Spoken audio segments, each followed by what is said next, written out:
Hey, everybody, welcome back to another episode of the Bulletproof Dental Practice Podcast. Today, we are going to talk about data. Craig and I are going to get in, and usually this is a podcast of opinion. Here's what I think, and this, and here's my experience. And Craig, you're wrong. But today, Craig, you're wrong. But today, we're going to be talking about data, and we've kind of taken this this PDF we've gotten from Dental Intel. As you know, we've spoken about that before. They've been at the summits, and we actually put this in the summit manual, the Bulletproof manual that we get at Summit, because it was chock full of data. And it was data that they've aggregated from being able to have inside information on 10,000 plus practices. So I think, look, Greg, you have a good line that I think it's Tony Robbins' success leaves clues. And I think in this instance, like data, you can use it to your friend. As your friend, and if the data of 10,000 examples is moving this direction, it's probably a good idea to at least put your mind's eye on that. Would you agree? 100%. Yeah, I think we tend to make a lot of decisions based on how we feel, and that's just one of the pitfalls of being human.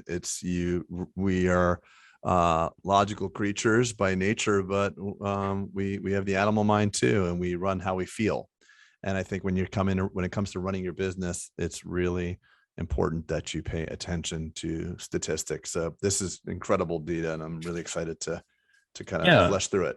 I mean, it was enough where we wanted to put it, like I said, in our field manual summit because it was cool.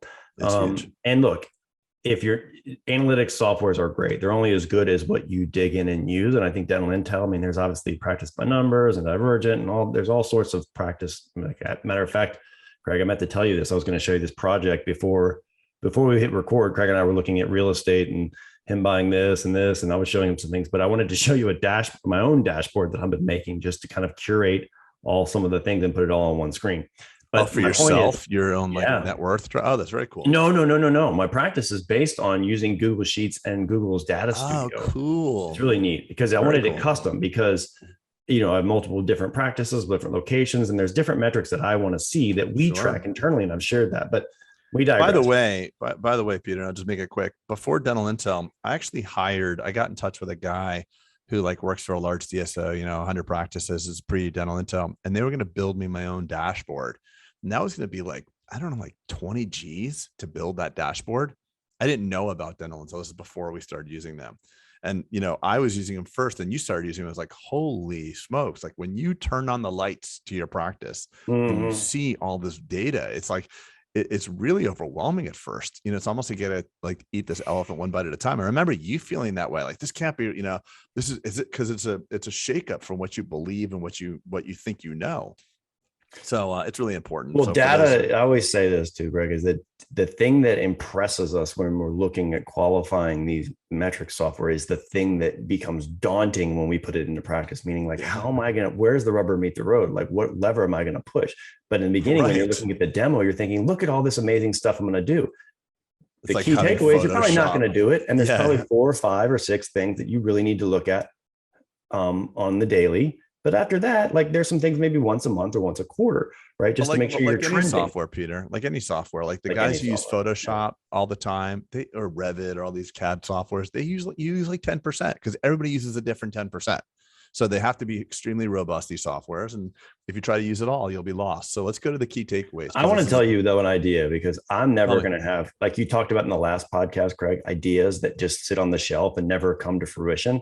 Remember that idea that I had that I told you about? And I was like, this is what I really want in the software is I want to be able to hit an app on my phone. I want it to be simple. I want it to be broken into quadrants. Okay. I want the KPIs that I want. I want to call it only 4. And if someone wants to develop this, go ahead. Right. It's going to sit on the shelf, but at least give me some kind of credit.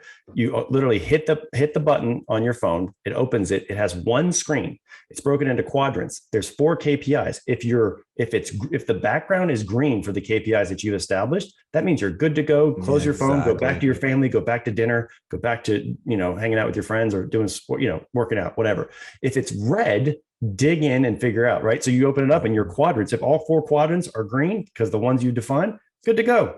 See you tomorrow. And then imagine one other layer to that. So that's the macro. So in the micro, imagine each hygienist gets the same thing every day. Your reappointment rate. Did you do it all? Did you blah, blah, blah? Did you complete your note? Whatever. whatever those metrics is. So that higher level statistic saying you're healthy would boil down to the lower provider level, like, hey, you're all healthy.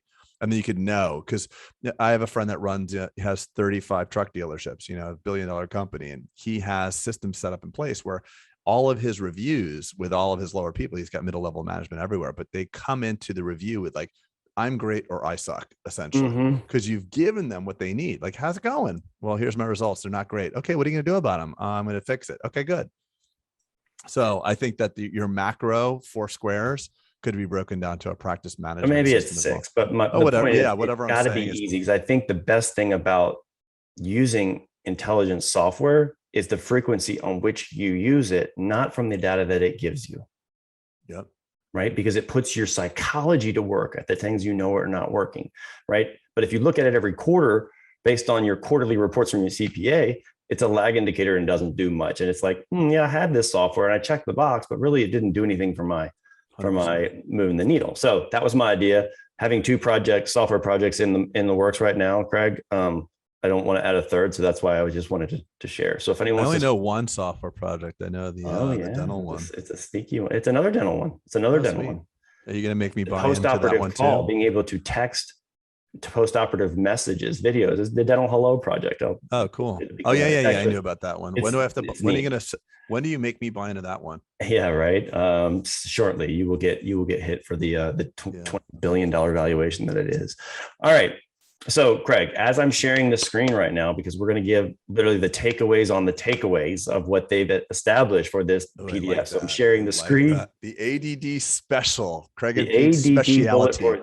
So their key takeaways from analyzing 10,000 practices from 2020 and beyond, or 2019, or up to 2020, I should say, because this came out kind of post-COVID. Their key takeaway, and I'm going to highlight this, this thing right here, you just see, Craig, is number 1 is the pre-appointment percentage. And I would agree that this is a very, very important metric. Yeah, number 1. It's number 1. I'm glad they made it number 1. And this should move to the top of the priority list for you at least the next several months. And this is what they're talking about in terms of this document. So look, pre-appoint, Craig, I know in your practice is very similar to mine. We make sure that people are leaving with next appointments on the books, right? From a recare, from a recall, even from an operative standpoint, like what is the next visit? And they're just leaving with that. And that is the best future determinant of how your practice is going to do. In a hygiene component, we track that just in hygiene. And our goal is to be, and I think we share this number, is about 86%, right? That's what we want to track. And so this is one of the key metrics. I talked about that software, Craig, one of the 4 KPIs that I would want it on that screen. This would be one. Oh, for sure. We agree on that 100%. Because listen, I have a friend who's a plastic surgeon, and he's like, he always tells me, he's a business guy too. He always says, you realize how lucky you are in dentistry that you get to see your patients when you don't have to sell them something. You have this built-in, the recare model that we have as dental dentistry is so freaking cool to see people. If you have your reappointment rate really, really buttoned up, you actually may not have to have a marketing budget whatsoever, because the amount of patients that are inflowing into your practice, it would be so immense. If it's really buttoned up and really high, you're actually meeting people who like and trust you, and not meeting brand new, not going on first dates all the time. So that's really cool. That's the number 1 overall metric for future practice health, is that. Number two, Utah, give me 2, is patient growth percentage. And so what this is talking about is actually, even in 2020, the top practices they were analyzing actually saw an increase in the percentage of new patient growth from 14% to 18%. And the bottom 10% actually saw a decrease, right? So what's happening, Pete? The cream is rising to the top. That was a situation where the cream rose to the top. Good practices got better. Bad practices got worse. Yep. Okay. And hence the reason for consolidation, by the way. The top performers are kicking ass, and the bottom people are getting worse. And so what did the top practices do to grow? I love it how they give some things. And these are some of the things, Greg, we talk about in the summit. Like, they track their new patients and they follow consistent systems for scheduling them, right? i.e. number 1, we just spoke of. They held daily morning huddles to measure progress, discuss opportunities, and strategize. Okay. Another thing we talk about in Summit is don't get in a morning huddle and read the damn schedule. Everyone can see the schedule in front of them. Use it to strategize, talk about opportunities, talk about same day treatment, shit like that. Next thing, they measured how their marketing performed using the data and captured reasons new patients either responded or didn't respond to those campaigns. Genius. And we're actually going over some of that stuff tonight, Craig, in our mastermind. And they made patient retention a top priority, meaning that they created a safe environment. They focused on things that they I always say in dentistry, just create the easy button for patients, right? And if you can do that, they will not only will they call you first, but they will be retentive because they won't be able to recreate that experience. So made retention a top priority. And that's the thing you and I talk about net growth. It's not about new patients you get, right? It's the net growth. And the way you can amplify your net growth is by a lot of new patients and a lot of retention, right? Don't have attrition of those patients. Love this. Moving on. Number 3 takeaway, key takeaway, is the annual patient value. Craig, why don't you dig into this? And this goes into the APPV. I guess they call it APV. I always say APPV, the average production per patient visit. And okay, this is got something it. They have as an annual patient value is the average annual value of all your patients. Got it. And what do you call it? Average. We just call it average, the APPV, average production per patient visit. And so this is why this one's a little higher. So my number, so theirs is 1,100.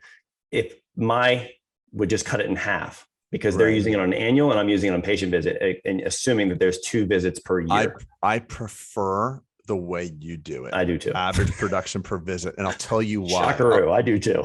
I'll tell you why. Yeah, we're our biggest fans. So Peter, you're awesome. Yeah, Craig, you're awesome too. No, but the reason why I like this is because what I've had in the past, and this is before Dental Intel, I would feel like things are really busy. Jesus, busy over here. And then, the business side of me would be like, okay, well, how's the net happening? I'm like, oh shit, I'm making less money this year. And I'd actually go into Dentrix because I use Dentrix and I try to figure out how many actual visits we have. I don't care if it's for hygiene or just to check a bite.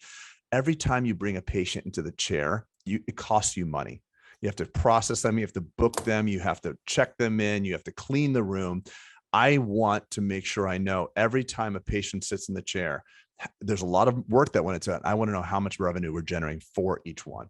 Right. And sure enough, I went through that really hard mental exercise of figuring out my average patient or my average production per visit. And I realized, oh my God, this is not sustainable. I've increased my volume by 30% and I've decreased my charges by like 10%.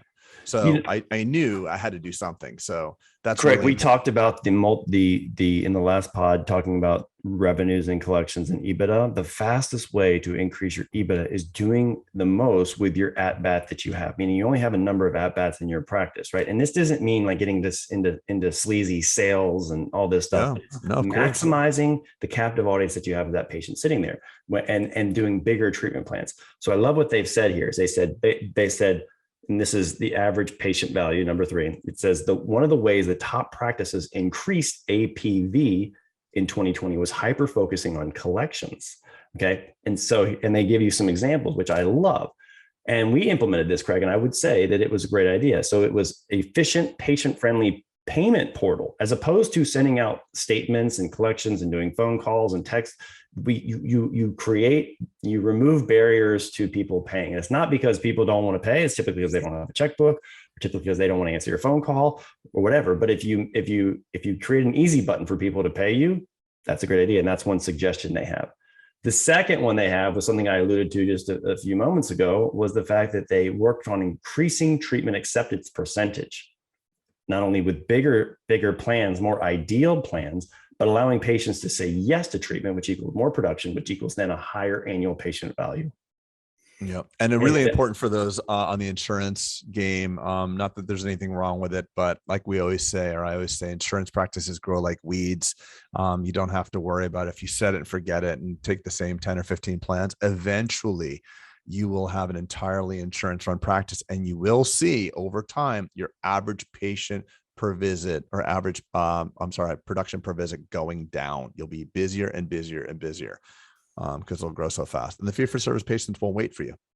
This is their number 4. Their takeaway is actually they broke down number 1 into more specificity, and it's the hygiene pre-appointment percentage. And that was the one thing I was telling you about. What I would put on my quadrant would be more hygiene, because hygiene is the workflow or the workhorse of the practice, right?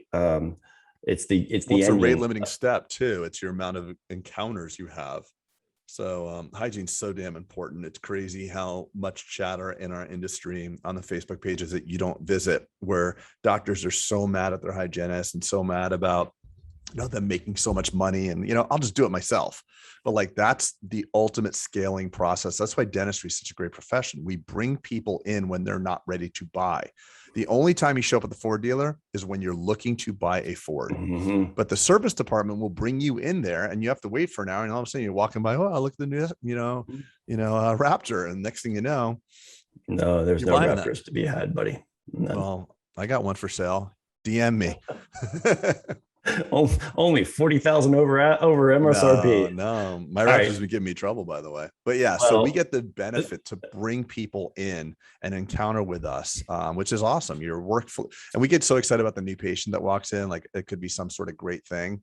But the patient that's in your chair, the hygiene visit, the hygiene check, and you shouldn't resent those checks, because it's the most wonderful way to get new work scheduled. I know it's alluring and sexy to meet the new person, but the person that already knows you is going to accept your work at a higher frequency than the new patient that's cruising by. Read what I have highlighted there. I think it's highest performing practices. Their hygienists often schedule the next appointment with patients while still chairside. 100%. 100%. And by the way, let me tell you what do not do it at the front desk, and let Sally, who they have no relationship with, do it. Yeah, no, do it. But by the way, don't do it there. Do it at the desk. Don't do it at the front. Don't do it at the front of the office. No, do it right there. I know. Yes, that's what I was saying. Listen to me on one thing, guys. Listen to me on one thing. So don't ever ask a question when you don't want to get a no. Hey, Mrs. Jones, would you like to pay for the crown today? No, I'll pay next time. Okay. Hey, Ms. Jones, do you want to wear these safety glasses? No, I'm okay. Well, you have to wear them anyway. Hey, Ms. Jones, do you want to make your next appointment for your hygiene? No, I'll call you.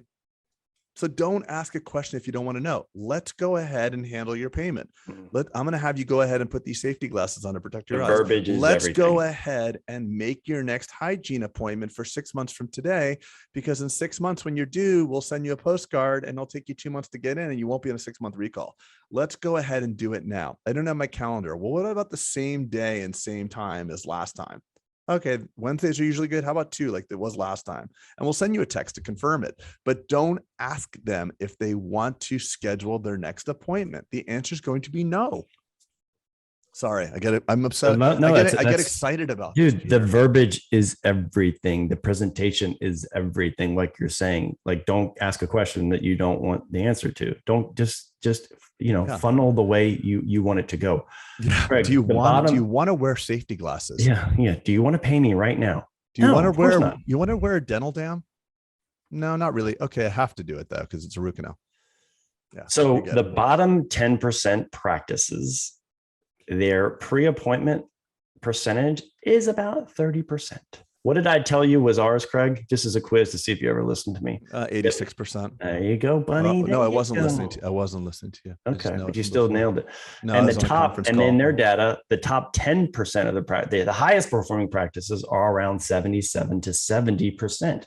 So a good metric to but let me tell you, when I talk to that person that has the 30% pre-appointment rate, I'll talk to them like, well, in my area, we practice in Arkansas, and people in Arkansas really don't like to make their next appointment. Is this going to be their Mercedes-Benz example down the street, Craig?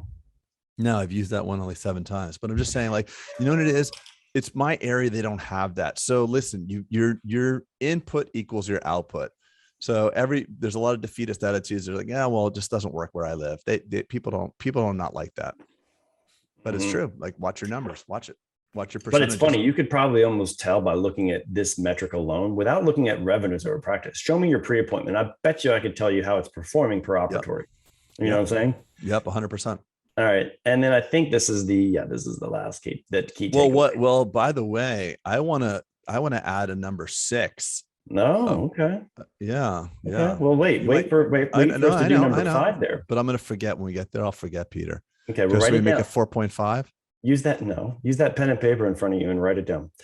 Okay. The number 5 key takeaway, which is one of my favorites, I have to say, is the same day treatment acceptance percentage. Yeah, that's a good one.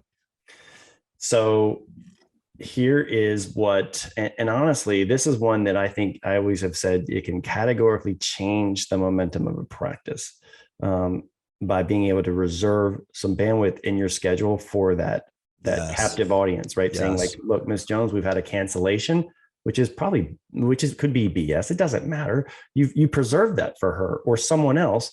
Miss Jones, we actually had a cancellation. I did your prefer you hygiene check. just say we have an opportunity today. You have an so you don't have to opportunity. lie. We just have That's an true. opportunity. All right, today. fine. We have hey, lucky you. We have an opportunity to see you for that crown that I just diagnosed. Do you want to go and handle it now? You're here. You don't have to go for parking again. You don't have to go through the whole COVID thing again. You're already here. Let's bang it out. And I'm ready to take care of that for you. Like, what? Bang it out? I just think it was funny. I like that. What? Bang it out? I just think that was funny. I like it.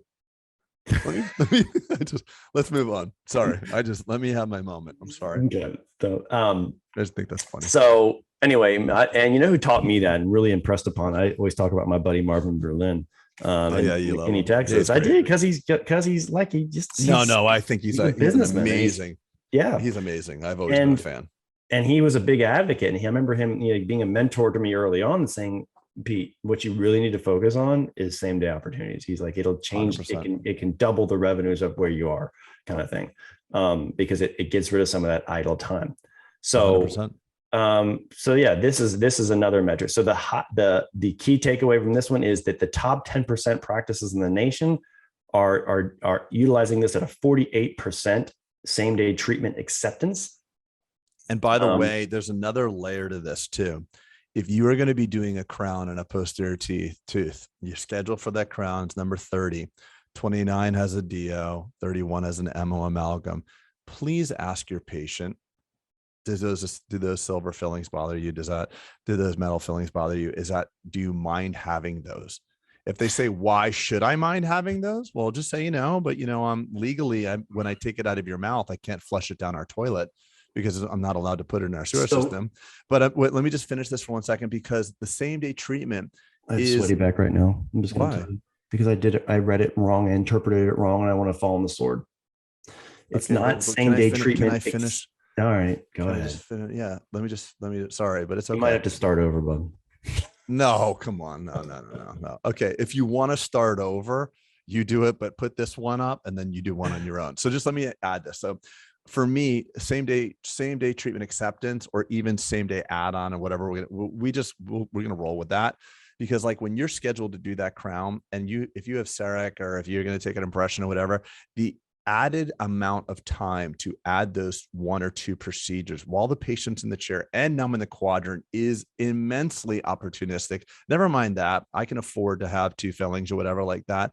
I do not want to sit myself down in your chair as a patient and then not have you tell me everything that could have been done for an extra 3 minutes, get numb again. Don't do that to me. Right. Don't do that to me. And any dentist that if we really answer this honestly, we know we want more dentistry in less time, less shots, less visits. So don't add on. And you don't have to, it's not a salesy thing. Hey, Ms. Jones, I know you're here for number 30. We're ready to do number 30. I just want you to have this mirror for a second. Did these 2 things bother you at all? Or I'm going to build this brand new crown to fit this old filling, and I'm going to make a brand new crown that will never be able to fit as good as now. Or when you prep that tooth, you'll have actually access to those MO and DO fillings like never before. So really always say that to your patients. Let them decide. Don't ever make decisions as to what is best for your patients. Let them decide. And now, Peter, sword and fall. So here it comes. So what I was so excited that I saw the same day opportunities, which I think, look, what we just talked about is still valid, and I still think it can change. But wait, I got it right. What they were talking about is exactly right. Is actually the same day treatment acceptance, meaning patients scheduled a future visit the same day that treatment was diagnosed, right? So out of the total dollars presented on that day. So it's treatment acceptance from a treatment coordinator or hygienist or assistant or you if you're the one doing it, but it's accepting that day. And that is something that is tracked and is very important to do. And then also they said, rather than try to rush their patients through an appointment in order to increase the number of visits, they instead saw the value of increasing production per visit with each patient. Which goes back to what we were talking about earlier, right? Yeah. And you can maximize, you can really increase your APV in their instance by using same day opportunity because it's still the same visit. And let's just completely forget the business aspects of that whole idea for a second. Do what you do on your friend. We get in our own way. We don't want to suggest things because we have a fear of being rejected as dentists. Get over that because, like I said, just offer it to them. You have a responsibility to let them know. You never want to decide people. I mean, with the way there's, people dress and, work remote, people can come in and flip-flops and a t-shirt. And you might think, oh, well, I want to tell them they need $5,000 or $8,000. You need to tell them, let them decide, never prejudge a patient. That wasn't really funny. I just five key takeaways, even though you and I gave 6. There was a 6, by the way. What's the 6? Did you write it down? Yeah, I wrote it in our notes, but I don't know if you want to touch it or not. Yeah, I don't like that. What all right, it was collections per op. I'm going to bring collections per op. No. What's I want to hear the number though, Peter. Just I want to test you. What is your number? Collection the highest performing number that I could have given you ever in my career was $500,000 per op per year. Okay. What's funny is I'm actually, did I tell you I'm expanding my practice? You did. Okay. So what I did is and thank you for that. Oh, I'm remembering you're the one who pushed me, right? Cause I'm like, I'm going to put in 2 ops or like 3. I don't remember what it was. Like, are you kidding me? So I used those numbers. So I looked at put in 7, put in 8. No, what are you doing? Exactly. You did say that. So that would have been a good podcast to record anyway. But anyway, so I used the number. I used 500 per op to do the business analysis. 100%. Yeah. And that's pretty high. I got to say, in my ecosystem, that'd be pretty high. Maybe under yours on one roof, maybe that's doable, especially since you're specialty. But also, Greg, you are very anemic per square foot of operatories for the size, meaning you have a giant space and you only have 14 operatories. No, we have only. I don't want to say only, right? We have 18. Yeah, but 18. Okay. 18. But like technically, if you're looking at when people build practices, right, technically I could have put in 30 operatories in your space, no problem. Yeah, but according to my culture index, you can talk to me till you're blue in the face. Actually, you too, Peter, I hate to say this. I know you like to identify as a very logical person, but you and I are very much how things feel. Of course. I'm not saying you should have done that. I'm just saying good.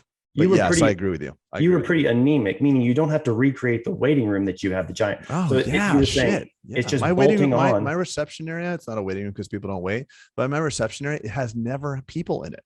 Never. There's never, which I like because you could be cranking 3,000 square feet. Yeah, it's 10,000 actually, the reception area. Oh, speaking of waiting, just your reception area is 3,000. But I know a guy that has a reception area in like Missouri that's like 400,000 square feet. Yeah, all good. I hope he's doing all right there. Probably kicking ass. Springfield. I hope he is too. So yes, that was the highest. Great, Peter. Thank you for pushing me to do this one. See, that's why I brought you on this podcast. Yes. Thank you for allowing me to take place in part of your Bulletproof podcast, Craig. Someone actually asked me, by the way, and hinting to what we talked about last year. Someone's like, hey man, I want to pick your brain on how to like record and like post and do I'm like, dude, partnership. That's all I can tell you. If I do not even know. They were asking me like what microphone. I'm like, Peter Boulden sent me my microphone. You should have told him, just look for amazing coattails and ride them. Exactly. How do I do anything in life? It's amazing. Thank God you're here, Peter. I wouldn't have any. I would probably not even be married. You'd be a failure in life. I would be. Yeah. I mean, it depends on who you ask. I probably am. Yep. So no, buddy, that's awesome. That's funny that you said that. Thanks for the shout out, buddy. Thanks for all my hard work and acknowledgement of all my hard work. Yeah. You're just the Tony Robbins on stage. I wouldn't go that far. Okay. So but this was a good one, honestly, because you and I pontificated about what we feel. And the cool thing was, Craig, is that we do talk a lot of this, but it does now data has really aligned with kind of the way we kind of feel. And I said, let's talk about this PDF because, data is important to talk about. Statistics are important to talk about, not just the way you and I feel in our own echo chambers, but 10,000 practices and showing what top performers do. success leaves clues. Do the shit that they're doing. Yep. Don't have to reinvent it. Just find out what other successful people are doing and do that. Yeah. And I think the takeaway too is like, see how they gave 5 takeaways, Craig? And then I was talking about that software platform that would be 4 KPIs. Don't drown yourself. Whatever platform you use to get data, just don't drown yourself in the KPIs. Find out what's going to move the needle for you and your life cycle as a dentist or your life cycle as an owner or whatever you need to do. And focus on those KPIs as opposed to a million and being like, oh, look at all this cool data. It doesn't do shit unless you implement. And smash the subscribe button. I think that's the 7th, right? Smash the subscribe. Yeah, if you're on YouTube, smash the subscribe yes, button. this is true. Matt, no, it's destroy. Hey, the influencers say, I need you to just right now destroy the like button. Destroy it. Destroy the like button. And hit that bell. And hit that bell and do this and all these things you do because the YouTube algorithm. Yeah. All right, buddy. I enjoyed that one. Me too. That's it. Yeah, it's not that complicated, people. Just follow the steps. It's like baking a cake. That's all I got to do. And join us if you haven't been online. I always say it's the biggest no-brainer in dentistry now. Join us on bulletproof.dental. It's the network that we're all just having conversations, sharing, helping each other. And it's like I say, it's like Twitter. I can't believe it's free. You're in such a sales mood. You sure don't want to sell? What do you got for me, bro? I like it. I like the salesy. I'm not being salesy. No, I know. I'm joking. No, it's true. You believe in it. I love it. No, it's true. Dude, that thing, the value that you can get from being able to collaborate and being away from Facebook's like, yeah, you don't need cat memes. Black hole memes. We have enough cat memes in our life. Don't entertain. Don't just. But also not being tracked and not being monitored, not being like all the things. It's like get in an environment where you can collaborate with I guarantee you, Craig, all those top performing like statistics. I guarantee you, pretty much everyone on that forum is in these top percentage. There is no one in the bottom 30% on bulletproof.dental. Oh yeah, it's amazing. Like whenever I do a live event, I did a live event for the Florida Academy of Cosmetic Dentistry, and there was like this one group that I'm like, hey, how many people do this? And like they kept raising their hand. How many people do this? How many people? They did everything. And I pulled the guy over on the side. I'm like, what? Can I guess? Tell me how many operators. Can I guess what you're doing collections wise? He's like, that's an interesting game. And I'm like, this guy's cranking because he's just doing everything. I mean, like we tend to look at the Michael Jordans of the world and be like, oh man, it's so good to be him. No, that guy got lucky. Yeah, he's on the free throw line just doing reps. There's reps. Do your reps. Anyway. Do your reps. All right. Love y'all. Over and out. Take care, people. Thank you. That was funny. Do your reps.